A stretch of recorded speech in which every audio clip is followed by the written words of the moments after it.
오늘 받을 하나님의 말씀은 열왕기하 23장 8절에서 9절 말씀이 되겠습니다. 열왕기 23장 8절에서 9절 말씀 봉독해 올리도록 하겠습니다. 또 유다 각 성읍에서 모든 제사장을 불러오고 또 제사장이 분향하던 산당을 게바에서부터 브엘세바까지 더럽게 하고 또 성문의 산당들을 헐어버렸으니 이 산당들은 그 성읍의 지도자 여호수아의 된문억이 곧 성문 왼쪽에 있었더라. 산당들의 제사장들을 예루살렘 여호와의 제단에 올라가지 못하고 다만 그의 형제 중에서 무교병을 먹을 뿐이었더라. 아멘. 오늘 말씀은 왕의 수고 두 번째. 이번 주에도 수고하시게 되길 바랍니다. 말씀이 기준이 된다는 것은 참 어려운 것 같지만 가장 명확합니다. 저는 이렇게 뛰어나게 수학을 잘하지 않았어요. 그래도 수학이 좋았어요. 왜 수학이 좋냐? 답이 딱 정해져 있어요. 이게 문제가 이제 풀 수 있는 길이 숨겨져 있을 때가 있어요. 그러면은 이제 자세하게 쳐다봅니다. 그러면서 이제 서둘지 않고 기다립니다. 그러다 보면은요, 어느 한 경점에서 이게 이렇게 변형이 됐구나라는 게 이제 딱 보이죠. 그게 보이는 순간 그 문제는 어떤 문제가 됐든지 간에 답은 딱 나오는 겁니다. 저는 참 그래도 수학이 제일 재미있었어요. 물론 이제 시골에도 자랐으니까 과외나 학원 같은 건 상상할 수 없는 그런 시절에 자랐죠. 먹고 사는 것도 바쁜데 그런 걸 합니까? 그러니까 다 혼자 해야 되잖아요. 그러니까 혼자서 이렇게 방학이 딱 되면은 먼저 해야 됩니다. 먼저 혼자서 이제 공부를 합니다. 학교에 항상 모여 있는 친구들이 있었으니까 같이. 우리는 방학도 없이 그냥 언제나 360일 같이 360일 같이 이렇게 생활을 했거든요. 그러게 이제 공부를 해보면 그렇게 좋을 수가 없어요. 답이 정해져 있으니. 근데 말씀을 따라가는, 근데 세상을 살아보니까 세상은 그렇지가 않아. 너무 갈등이 많이 되고 선택하기가 너무너무 힘들고. 근데 하나님을 딱 만나고 나니까 쉬워. 뭐가 쉽냐? 말씀대로 그냥 가면은 되는 거예요. 누가 무엇이라고 말을 하든지 간에 내 믿음의 양심이 말씀을 따라서 맞다고 여겨질 때는 또는 말씀으로 확인될 때는 가면 되는 것이죠.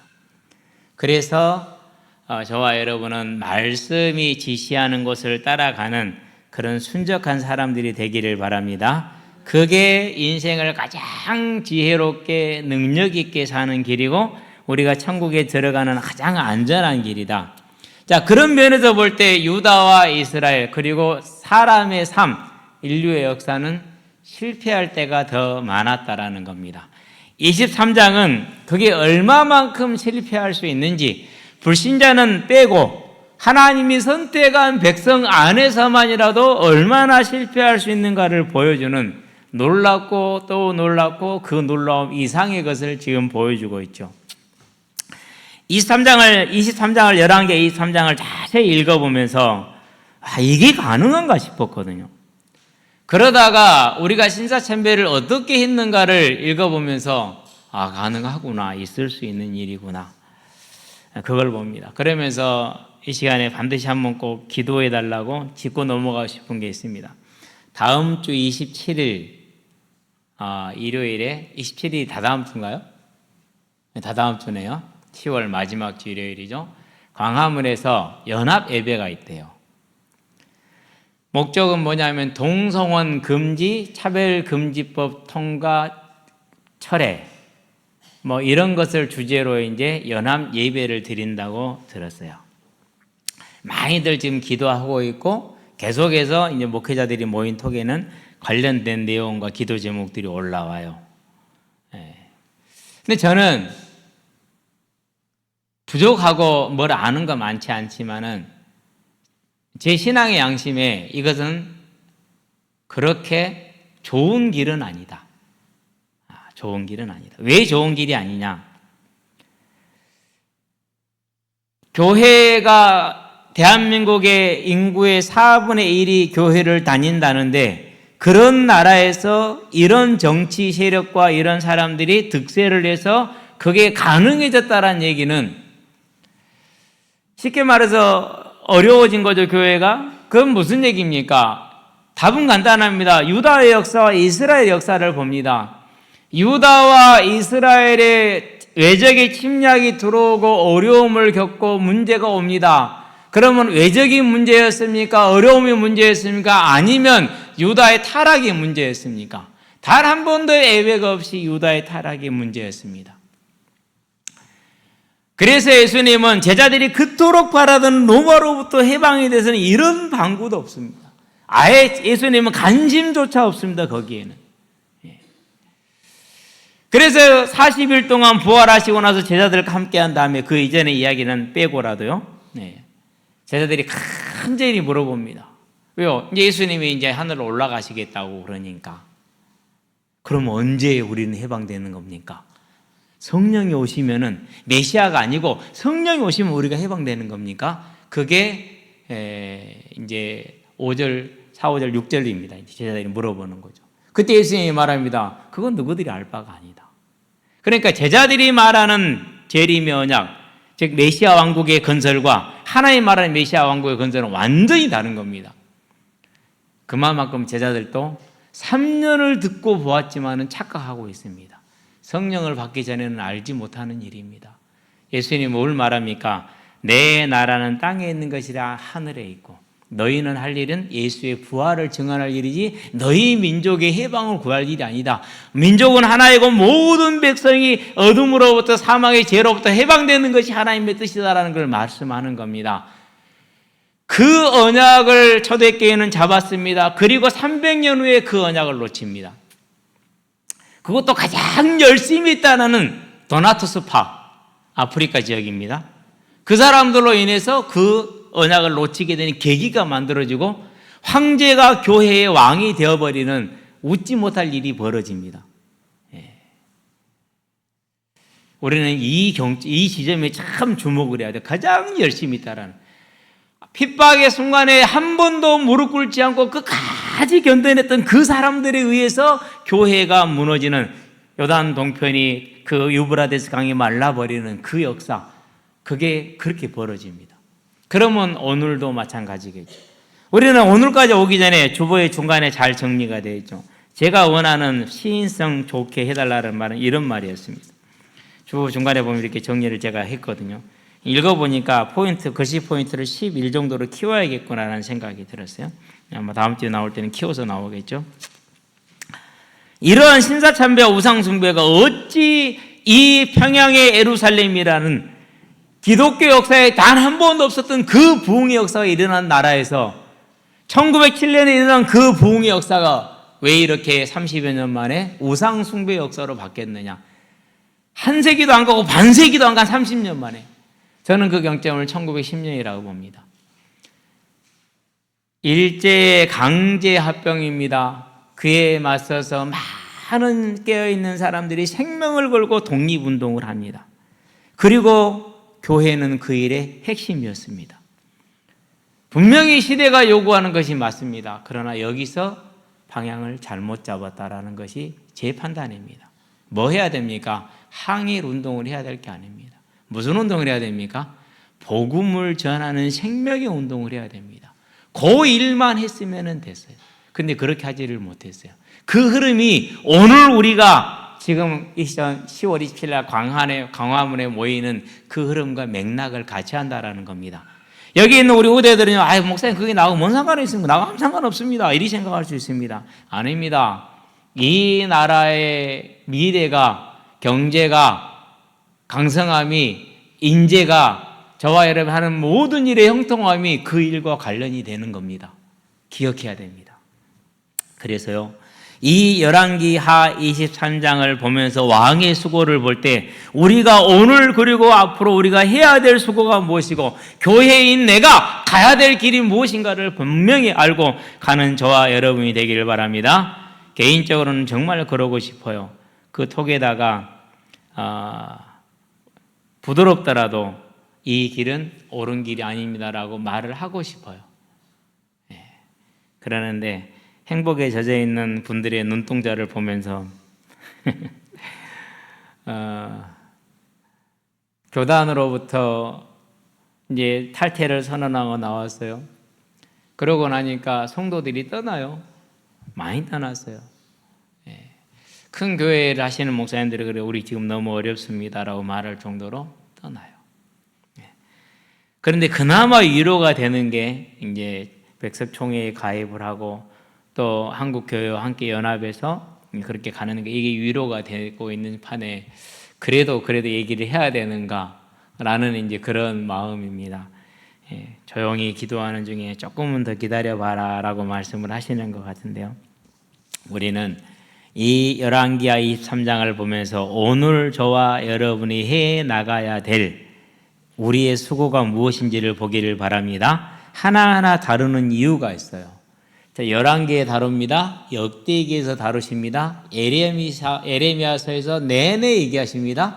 스바냐는 3장 별로 길지 않지만 스바냐서에서 계속 얘기를 합니다. 기타 모든 선지자들이 하는 얘기 속에 이게 다 들어가 있습니다.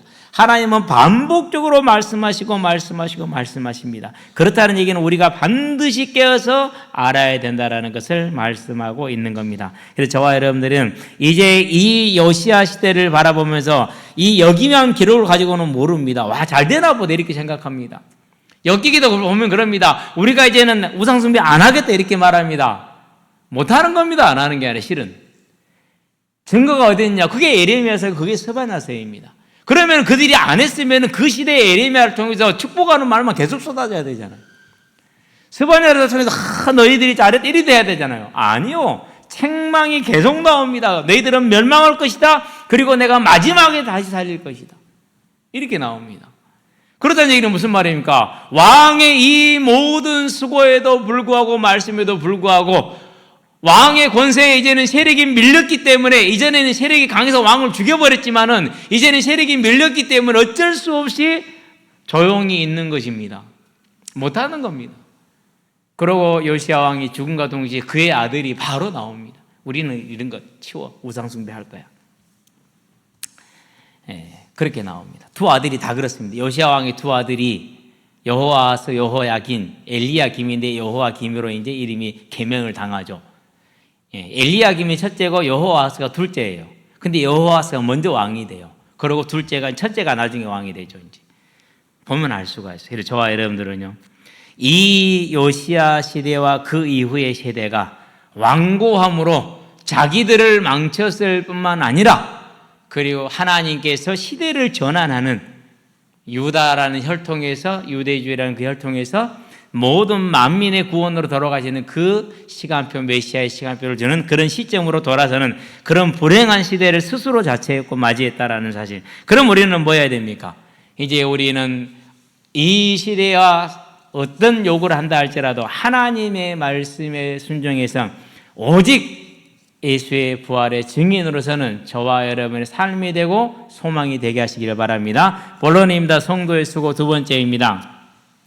하나님이 말씀하시고 주님이 말씀하십니다. 너희가 나를 따르려면 반드시 환난을 당할 것이다. 마태복음 24장 9절에 보니까 너희가 나를 따르려면 나로 말미암아서 환난을 당하고 죽임을 당하고 모든 민족에게 미움을 받을 것이다 라고 얘기를 했어요. 앞으로는 더더욱 그렇게 될 겁니다. 자, 이렇게 돼가지고 이제 모두가 다 이렇게 나가는 판에 이런 데도 제가 손들었고 그게 아닌데요 말해보세요. 그러면 무슨 소리를 듣겠습니까? 그런 겁니다. 요한복음 16장 33절입니다. 너희가 환난을 당할 것이다. 그러나 담대하라 내가 세상을 이겼노라 이렇게 얘기를 하십니다. 환난을 당한다고 얘기를 했어요. 당할 거니까 환난이 없다는 말이 아니에요. 환난이 있다라는 말이에요. 그러나 담대하라고 그랬어요. 그래서 계시록 11장에 성전을 측량하잖아요. 성전을 측량하는데 뭔 측량을 안 해요? 바깥 마당은 측량을 안 해요. 저와 여러분의 육신의 삶은 내어주는 것입니다. 그럴 수 있다면 그게 초대교회가 증거한 사실이죠. 그래서 저와 여러분들이 이제 뭘 보면 되느냐? 주님의 나라를 향해서 나가는 길이 어려울 수 있다는 것을 기억하시게 되길 바랍니다. 그러나 마태복음에서 말합니다. 5장에서 팔복을 말하는 마지막에서 너희가 내 이름을 인하여 많은 사람에게 비방을 받고 거짓으로 모함을 받게 될 것이다. 그러나 그런 일들이 임하거든 너희는 온전히 기뻐하라 그랬습니다. 왜 온전히 기뻐하라고 그랬습니까? 이에 너희 상이 큼이라 그렇게 얘기를 했어요. 그래서 저와 여러분들은 이 상 주시는 일을 바라보면서 증인이 누굽니까? 거지 나사로입니다. 분명히 다른 얘기 아무것도 없어요. 그러고 거지 나사로가 부자의 집에 모여서 문 앞에 엎드려서 그 떨어지는 상에서 떨어지는 것을 얻어먹어서 배부리라 하더라 이렇게만 나와 있어요. 그런데 나중에 가보니까 25절에 보니까 뭐라고 말합니까? 너는 부자입니다. 세상에서 좋은 걸 받았고 그러나 나사로는 환난을 당했으니 너는 여기서 고통을 받고 나사로는 위로를 받는 것이 마땅하니라 라고 말합니다. 무슨 말입니까? 환난이란 단어는 누구에게 씁니까? 세상에서 너희가 환난을 당하나 너희가 내 이름을 인하여 미움과 거짓으로 모함하는 말을 듣거든 그랬죠. 그래 나사로는 성경에는 없지만은 그가 하나님의 사명을 감당하다가 거지가 되었다라는 겁니다. 그만큼 나사로는 믿음 때문에 거지가 됐다 할지라도 그 길을 마다하지 않은 수고를 한 겁니다. 그래서 어떻게 됩니까? 이 땅에서는 비록 거지로 했다 거지로 죽었습니다.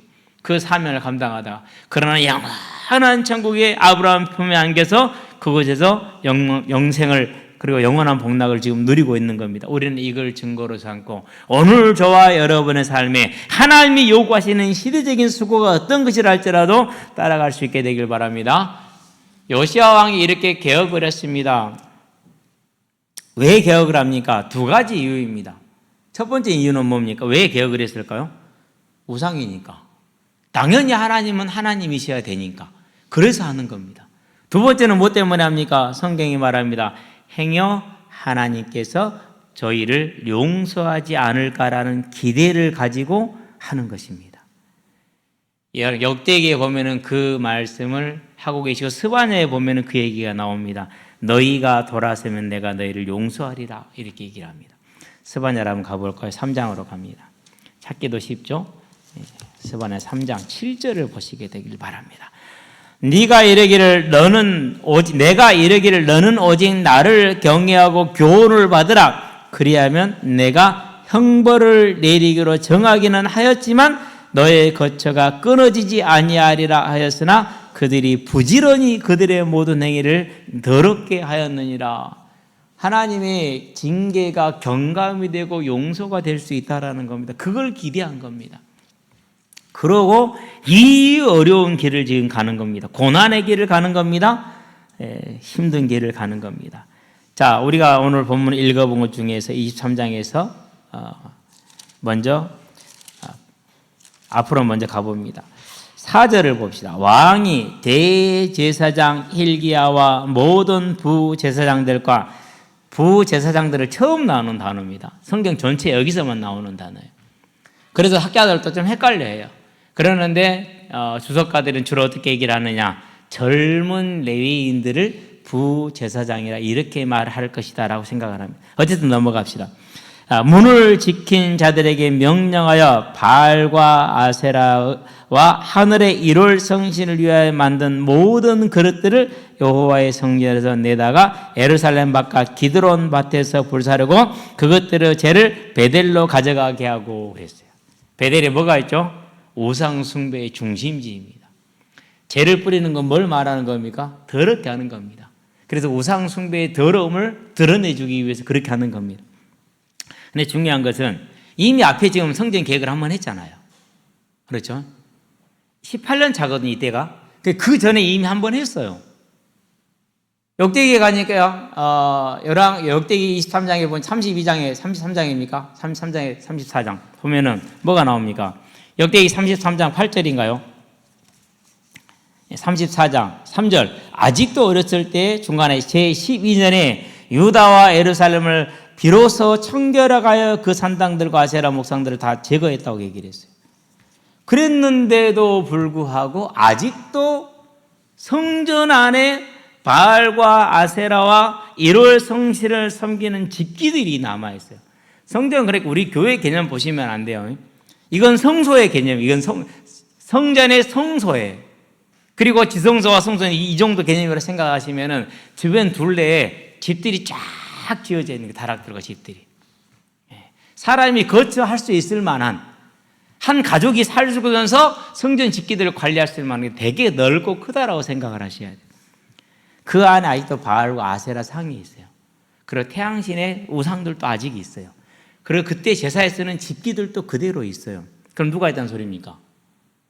그 안에 제사장들이 있고 그리고 그 성전에 봉사하는 사람들이 있다라는 얘기입니다. 읽어봅시다. 계속해서 어떻게 있는가. 옛적에 유다 왕들이 세워 모든 성읍 나눴고요. 자, 6절. 또 여호와께서 여호와의 성전에서 아세라 상을 내다가 예루살렘 바깥 기드론 시내로, 또 기드론입니다. 가져다 거기에서 골 자르고 빻아서 가루를 만들어 그 가루를 평민의 묘지, 공동묘지입니다. 그러니까 가장 좀 뭐라고 하니까 정결하지 않은 부정한 장소입니다. 뿌리고. 자, 7절 봅니다. 더 가관입니다. 그런 바알과 아세라와 태양신의 상들이 있는 것도 모자라서 성전 안에 여호와의 성전 가운데 남창의 집을 헐었으니, 남창의 집을 따로 지어둔 거예요.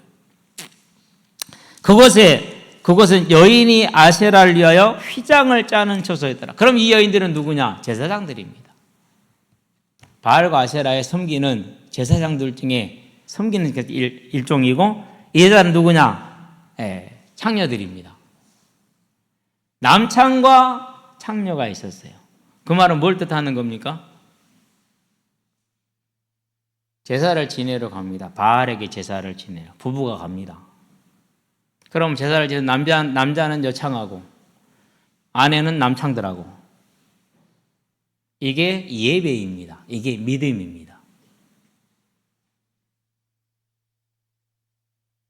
제가 이렇게까지 좀 지저분하게 말을 하는 이유가 있습니다.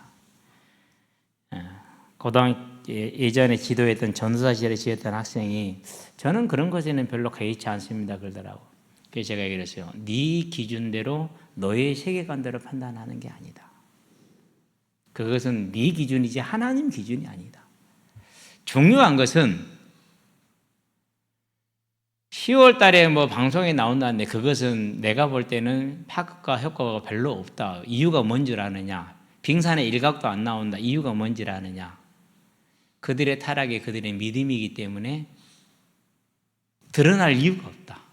즉 내가 문제 제기할 이유가 없는 겁니다. 나 당했어요라고 문제 제기할 이유가 없는 겁니다. 왜요? 믿음이니까. 이거라니까. 그게 복음이라고 믿잖아요. 무슨 말인지 이해되세요? 목사가 아무렇게나 하고 교회 여자들이 아무렇게나 하는 그게 믿음이에요. 그게 복음을 깨달은 거야. 딱 나오는 장면이에요. 너무나 똑같아요. 이것을 네 기준에 괜찮다고 너 그대로 따라하는 것은 네가 신앙이 하나도 잘하지 않고 중학교 이하로 퇴보한 거다. 지금 깨어라. 정신 챙겨가라 자식아. 중요한 얘기입니다. 정말 무서운 얘기입니다. 그게 믿음이라니까요. 그러니까 문제가 안 돼요. 그러니까 아내가 남창들하고 제사 지내고 왔어. 남편이 여창들하고 제사 지내고 왔어. 우리 바알에게 제사 지내고 온 거야.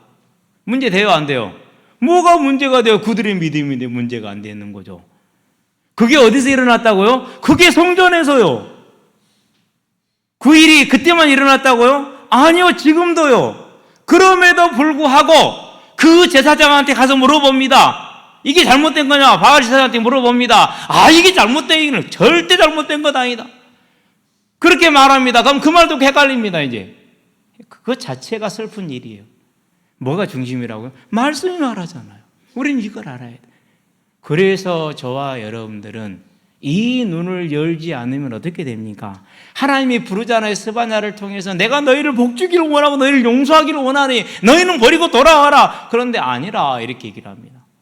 저와 여러분 보게 되길 바랍니다. 그러면은 이 사람들이 성전에서 아직도 18년 차인 개혁의 18년 차가 된 요시아 왕 때도 아직도 성전에 남아있다는 얘기는 무슨 말입니까? 그들은 정치 세력이고 그들은 경제 세력이라는 말입니다. 견고하게 정치적으로 버틸 수 있었습니다. 경제적으로 버틸 수 있었습니다. 그러니까 버티고 있는 겁니다. 그러면 이들을 제거한다라는 말은 무슨 말입니까? 신명기 13장에서는 다 죽여야 됩니다. 요시야 왕이 그것까지는 못했어요. 대신에 그들을 성전으로 내보냅니다. 남창 여창 다 죽여야 되잖아요. 못 죽입니다. 왜요? 너무 많아요. 세력이 너무 커요. 바알과 아세라 제사장들 죽여야 돼, 안 죽여야 돼요? 다 죽여야 되잖아요. 못 죽입니다. 몰아내는 것도 벅찹니다. 그 상을 만드는 데 종사하는 사람들, 그 옷을 짜는 데 종사하는 사람들, 거기에 재물을 대는 데 종사하는 사람들, 거기서 나온 재물을 가지고 먹고 사는 사람들, 어마어마합니다. 경제에 다니까 어마어마합니다. 그걸 쉽게 제거가 되겠습니까? 못하는 겁니다. 그나마 겨우 밀어내는 정도입니다. 그런 요시야 왕의 수고가 얼마나 심각하고 어려운 것을 감당해내고 있습니까? 저와 여러분들 너무 쉽게 예배를 생각하지 말기를 바라고 구원을 생각하지 않게 되기를 바랍니다. 하나님 섬기는 일을 너무 쉽게 생각하면 안 됩니다. 이렇게 어렵고 고통스럽지만은 이 일을 해내는 겁니다. 그래서 요시야 왕의 수고를 보고 있으면은요, 성경에 아직도 어렸을 때라고 이렇게 기록한 것은 딱 한 군데 이 요시야 왕밖에 없어요. 그만큼 그가 힘들고 어려웠다는 얘기예요. 얼마나 어려웠겠습니까? 그렇죠. 자, 그러고 이제 5절을 볼까요? 5절에 보니까 옛적에 유다 왕들이 세워서 유다 모든 성읍과 예루살렘 주위의 산당들에서 분향하며 우상을 섬기게 한 제사장들. 그럼 여기 제사장들 누굽니까? 일반인입니까? 레위인입니까? 레위인이죠. 유다에서는 그 어디에서도 일반인들을 제사장으로 세웠다는 기록이 없어요. 누가 세웠습니까? 왕이 임명을 하는 겁니다. 그렇기 때문에 더더욱이 제사장들, 레위인들 중에서 임명이 된 겁니다. 중요한 것은 이런 예루살렘에만 그런 일들이 저녁에 있습니다. 그들 중에 한 사람이 반차를 따라서 순서를 따라서 대제사장이 됩니다. 그 산당에 제사하던 제사장들 중에 한 사람이 반차를 따라서 대제사장이 돼요. 그러면 그 대제사장이, 그래서 뭐가 있을 수 있어요? 그래서 성전에 이런 우상들이 그대로 있을 수가 있는 겁니다. 그게 지금 유다입니다. 그게 누구라고요? 그게 우리입니다. 그게 저와 여러분들이. 왜요? 우리는 신사참배한 거 해결했어요, 안 했어요? 거기서 면직당한 사람이 있어요, 없어요? 우리가 끝나고 나서 교회를 회복할 때, 정화할 때 단 한 명도 면직된 사람이 없어요. 단 한 명은 아니지만 몇 사람은 자기 죄를 고백했지만 죄도 자백하지 않았어요. 그러고 그들이 신학교에서 신학생들을 키워냈어요. 신학생들이 매년 가서 신학교 몇 년입니까? 7년입니다.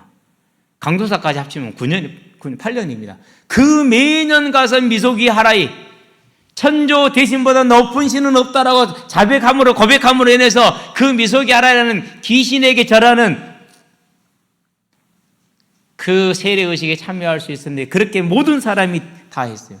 그리고 그들이 목사가 됐고 그들이 교수가 됐어요. 그리고 우리는 그걸로 또 신앙을 배웠어요.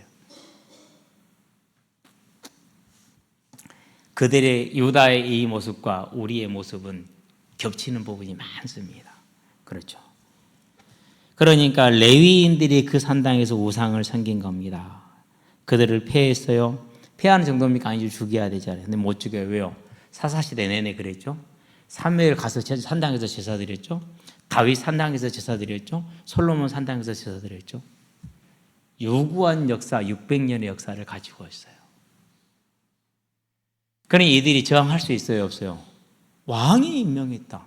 우리 600년 됐다. 할 수 있다니까요. 600년이면 몇 년입니까 도대체 시간이 지금. 사사시대부터 지금 여기까지 합치면 600년 차예요, 이게. 긴 시간이잖아요. 오래된 겁니다. 근데 그걸 누가 개혁을 해요? 그걸 요시야가 해요. 가능할까요? 만약 우리가 성탄절 없앱시다. 추수감사절도 없앱시다. 네, 성경이 없는 거니까. 그럼 어떻게 되겠어요? 그렇죠? 교회들이 뭐라고 하겠어요? 쉬운 일이 아니죠. 우리 못하잖아요. 근데 요시야 왕은 그걸 해내요. 그러면 그 산당에서 제사를 지내면은 거기서 들어오는 수입이 얼마입니까? 그 주변에 있는 경제 단위가 얼마입니까? 더군다나 그 산당이 어느 정도입니까? 성전 왼쪽에 여호수아의 문에 있는 그 지방의 유력자, 힘 있는 권세자, 그게 산당의 세력이에요. 근데 그걸 지금 개혁해내고 있어요. 거기에서 우상에게 제사했던 제사장들을 죽이지를 못하고 예루살렘을 전부 다 뭡니까? 쉽게 말해서 유배를 보내는 겁니다. 유배를 시킨 겁니다. 예루살렘 싹 끌어와 버렸어요. 각 지방에 있으니까 다 한 번에 모아놓은 거예요. 그러고 성전에는 못 들어가. 단지 성전에서 나오는 바쳐진 떡 있잖아요. 그것만 먹게 했어. 그러면은 그 풍성하던 수입 다 끊겼어. 가지고 있던 재산 다 몰수당했겠죠, 이제. 그러면 그들이 순종을 어쩔 수 없이 억눌림은 받아 있지만 얼마나 속에서는 들끓고 있겠습니까, 지금. 더군다나 그렇게 누리던 쾌락을 지금 못 누리잖아요. 금단현상 나오겠죠. 그 마음속에서 얼마나 그들이 한두 사람이 아니잖아요. 대다수의 유다 백성들이란 말이에요. 얼마나 그 안에서 부글부글 하겠습니까, 지금. 그래서 그 뒤를 생각해 봤어요. 여호아하스 때 얼마나 많은 의인들이 죽임을 당했을까. 아, 예수님이 너희 조상들이 선지자들을 죽이고 의인들의 피를 흘린 것들 아니냐, 이 말이 이제 이해가 된 거예요. 그때는 성경에 보니까 없잖아요. 겨우 뭐 스가랴 정도? 제사장 여호야김의 아들 스가랴 정도, 그 정도밖에 기록이 없잖아요.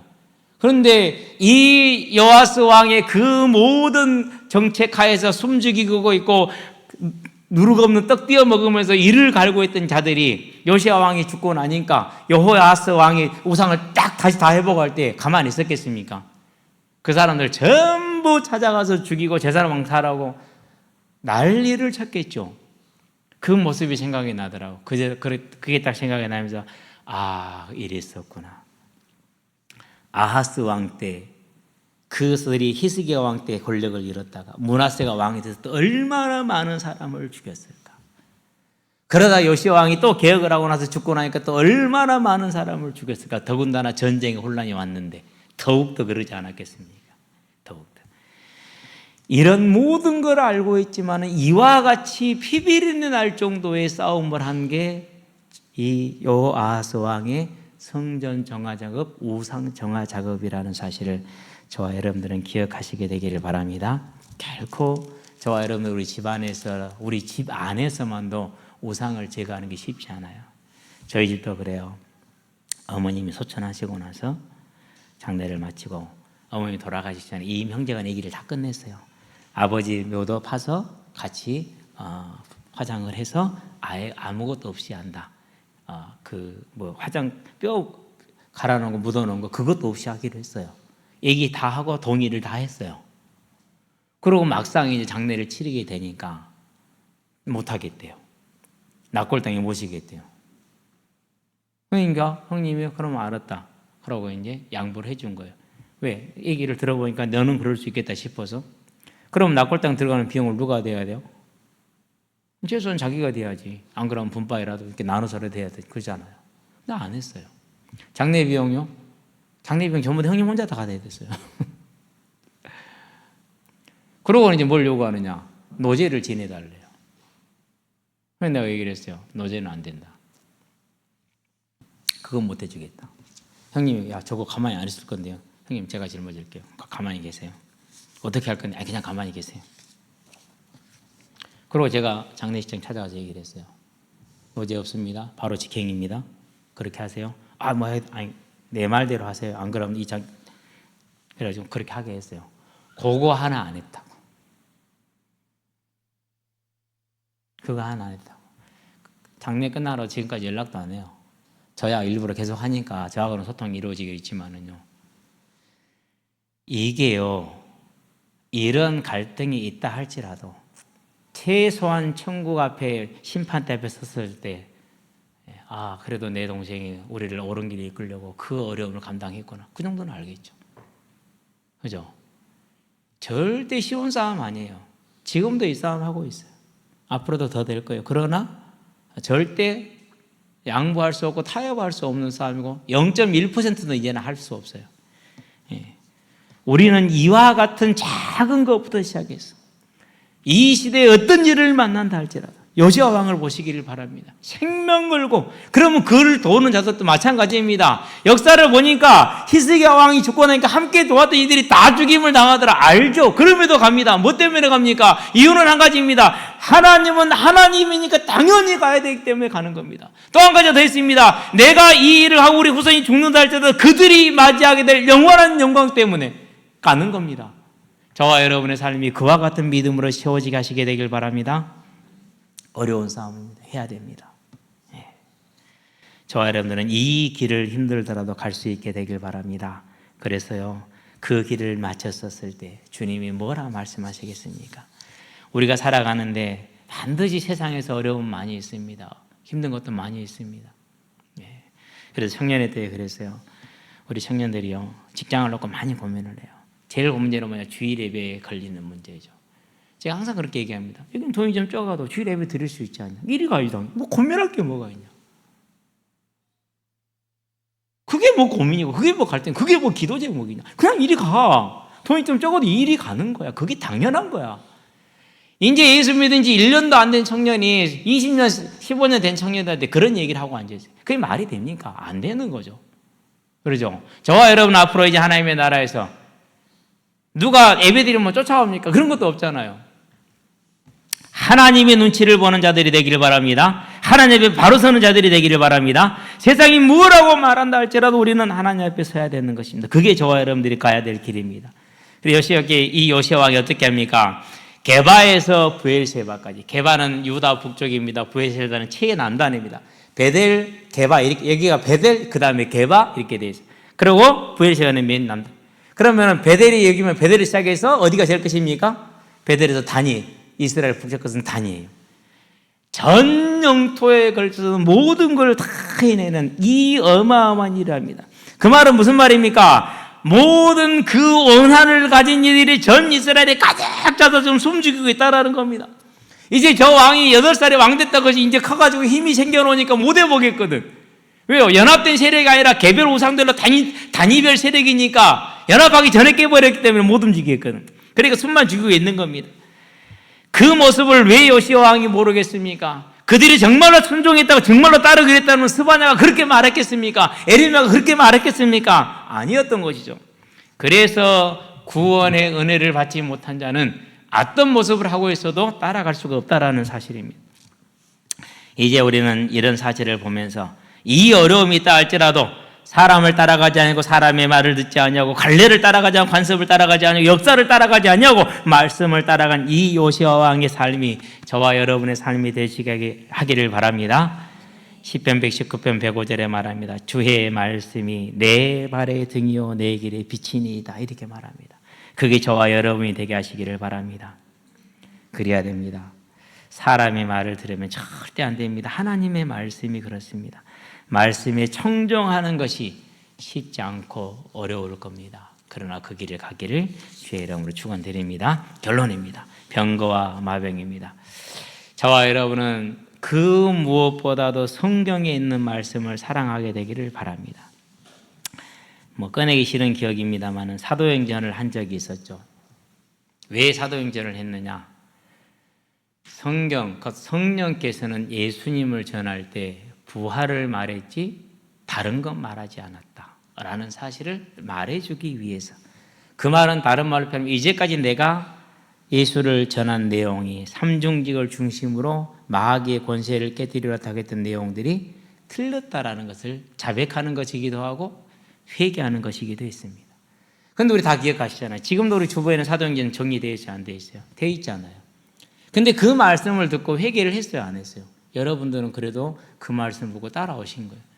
아니요, 상관없어요. 왜요? 성경이 뭐라 하든지 간에 상관이 없어요. 내가 생각하는 대로, 내가 듣는 대로 그 길을 가는 겁니다. 그게 유다였고 그게 이스라엘이었습니다. 오늘 저와 여러분은 그 길을 가면 안 됩니다. 이제 우리는 말씀이 있는 대로 가야 됩니다. 말씀을 따라가시게 되길 바랍니다. 저는 지금도 마음이 아픈 게 그래요. 아니, 성경에 기록이 돼 있는데 그 성경을 보여줘도요 상관없어요. 사람의 말을 따라가요. 사람의 말을. 우리는 이 시대가 뭐라고 말을 해도 세상이 뭐라고 말을 해도 하나님의 말씀을 따라가는 자들이 되기를 바랍니다. 그 길이 쉬운 길은 절대 아니고 영광스러운 그런 길은 아닙니다. 그렇다 할지라도 하나님이 나의 하나님이 되는 삶으로 저와 여러분의 삶을 세워가시게 되길 바랍니다. 중요한 모임이 있어 가자. 나 예배 드려야 돼. 못 가. 그러면 너에게 이런 손해가 올 건데 그 손해 괜찮아. 그게 저와 여러분입니다. 그래서 미련한 자의 길이라고 말합니다. 저와 여러분 이 길을 가시게 되길 바랍니다. 이번에 우리나라에서 노벨 문학상이 나왔죠. 제가 몇 년 전에 누가 다른 나라 사람이 노벨 문학상을 받았다길래 그 사람 책을 3권 사서 읽어봤거든요. 읽어보고 나서 책을 던졌어요. 재미없어서. 이런 가치를 가지고 이런 기준을 가지고 세상을 산다고 어떻게 사니? 옛날에 나 불신자 때도 이 정도는 아니었다. 죄송하지만 그랬어요. 그런 영광과 그런 풍요는 없습니다. 예수 따라가는 길이. 그러나 잠깐 이 땅의 삶을 마치고 나서 우리에게 예비되는 저 영원한 길을 요한계시록에 잘 설명해 놨습니다. 저와 여러분을 보석에 비유했습니다. 변하지 않습니다. 가장 가치 있다라는 겁니다. 그곳에서는 더 이상 눈물이 없다고 말했습니다. 그곳에는 더 이상 아무런 제약도 없다고 말했습니다. 타락할 수 없는 완전한 그곳입니다. 그 나라를 향해 나아가는 오늘의 삶이 하나님이 나의 하나님이 되는 삶으로 세워나가는 예배자의 삶, 이 삶이 어렵고 힘든다 할지라도 포기하지 않고 끝까지 가는 저와 여러분이 되기를 바랍니다. 그러면 나만 갑니까? 아닙니다. 주변의 사람들도 같이 가야죠. 복음을 전하는 증인의 삶에, 전도자의 삶에 우리의 중심 있게 하시기를 주의 이름으로 축원드립니다. 그 일에 많은 수고가 따른다 할지라도 끝까지 가시기를 주의 이름으로 축원드립니다. 기도합시다. 살아계신 아버지 하나님, 하나님께서 창세전에 예배하시고 하나님의 영원한 천국, 완전한 천국을 준비하시고 그 안에 우리를 불러주신 것을 감사를 드립니다. 이 택하심의 은혜를, 주 안에서 죽는 자가 복이 있다는 그 은혜를, 어린 양의 혼인잔치에 청함을 받은 자가 복이 있다는 그 은혜를, 첫째 부활에 참여하는 자가 복이 있다는 그 복을 하나님 이제 우리가 받았으니 주의 말씀을 읽고 듣고 지키게 하시며 언제나 우리의 옷을 입어서, 의의 옷을 입어서 부끄러움을 당하지 않게 하시고 매 순간 매 순간마다 나의 두루마기를 빠는 주 앞에선 예배자의 삶을 삶으로 우리를 통해서 하나님의 나라가 확장이 되어지고 우리를 통해서 주변에 그리스도의 복음이 증거되되 생명의 부활이 증거되고 우리는 많은 상급을 가지고 주의 예비하신 천국에 들어간 오늘의 삶이 되게 하시고 이 삶을 위한 수고가 다가온다 할지라도 마다하지 않고 가는 믿음의 사람들을 설 수 있는 믿음과 지혜를 더하시기를 그리스도신 예수의 이름으로 기도드립니다. 아멘.